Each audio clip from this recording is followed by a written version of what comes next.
Hello everyone, in this video I'm going to explain some concepts and terminologies in English grammar, including sentence structure, sentence elements, direct and indirect object, subject-object complement, and range of operators. Sentence structure. A sentence is a group of words expressing complete thought. It includes a subject and a predicate. So the sentence has two main components, the subject and the predicate. The subject is the major constituent of the sentence and usually associated with the doer of the action or the experiencer of an event. It's a nominal that can be represented by a noun, pronoun, phrase, or a clause. And subject refers to or tells who or what the sentence is about.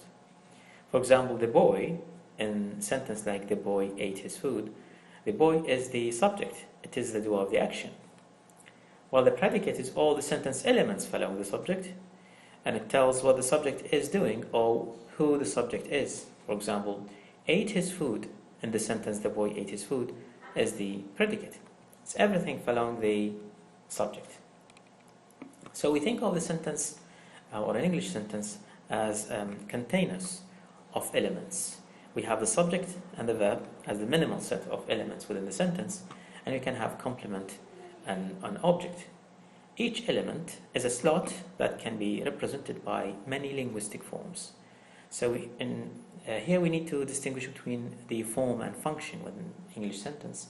For example, the subject is a function, and this function can be represented or linguistically represented by many forms. For example, a subject could be a pronoun, it could be a noun, a phrase, or a clause. The verb is only a function.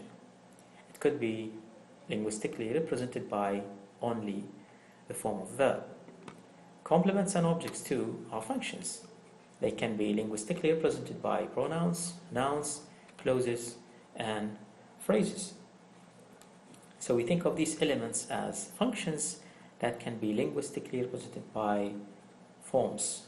However, for verbs, only the form of verb can represent the function of verb. While for the subject and complement, including the objects, we don't have a one-to-one relationship. It means that the function could be represented by many linguistic forms. So if we see this sentence, the subject as a function, it can be represented by many linguistic forms. So a subject here as a function can be in the form of a pronoun, like he is a student. It can be in the form of a proper noun, like Tom is a student. It can be in the form of a clause, like what I see is a student. Or even a phrase like interesting guy is a student.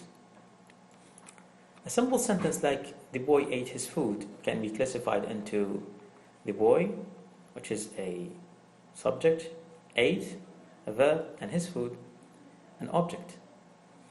Another sentence like he's a student can be he as a subject, is a verb, a student, a subject, complement.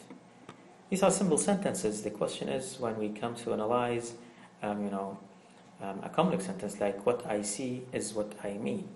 In this sentence, we need to recognize the main verb of the sentence so we can decide where is the subject and where is the object or the subject complement. In this sentence, we have three verbs. We have say, is, and mean. And you can see here that say is the main verb of the relative clause, what I say. And mean here is also the main verb of the relative clause, what I mean. So is the main verb of the sentence. And what I say is the subject. Is the verb. And what I mean is the subject complement. And here we need to ask another question. How could we know that what I mean is a subject complement and it's not an object? So we have two criteria to distinguish between subject complements and objects. Subject complements describe the subject. So any subject complement, it describes the subject. For example, he's smart.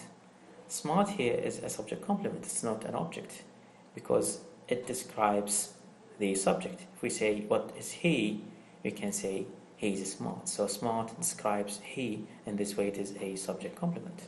2, it follows a stative verb. In this sentence, for example, she seems happy. Happy here is a subject complement, and it's not an object. Not because it only describes she, but because it's preceded by a stative verb, seem, not an action verb. And then we have the direct and indirect objects. Objects usually follow an action verb. For example, he found his ring. His ring here is an object. It's not a subject complement because it does not describe he, and it is preceded by an action verb, the verb of finding. So find is an action verb. His ring could be or should be an object. 2 objects add info to or about the action. For example, Anne did her homework. Her homework here is an object. It's an object not only because it's preceded by an action verb did, but because it adds something or some info to the action of doing. So what was she doing? Her homework. Her homework is the object of the sentence. An object also can be direct and indirect. Some English verbs can have 2 objects, like the verb give. In this sentence, I gave him a letter. We have 2 objects. We have him and a letter. Him is an indirect object and letter is a direct object. The question is, how could we distinguish between direct and indirect objects? Simply, the direct object is the one that is directly affected by the action of the verb. So what did he give? We can say he gave a letter. So the letter is directly affected by the action of giving, while him is an indirect object. Simply, sometimes they say that the indirect object precedes the direct object. This is not always the case, because we can say I gave a letter to him. In this way, we cannot say that a letter is an indirect object and him is a direct object, because it's following the indirect object. So we need to see which one of the noun phrases that's directly affected by the action of the verb. 4 objects are to be distinguished from object complements. So we can see that the sentence, we made him the chairman. Him here is an object because it's directly affected by the verb, while the chairman is not another object because it has nothing to do with the action of making, but the chairman describes the object. It does not describe the subject. So what is he?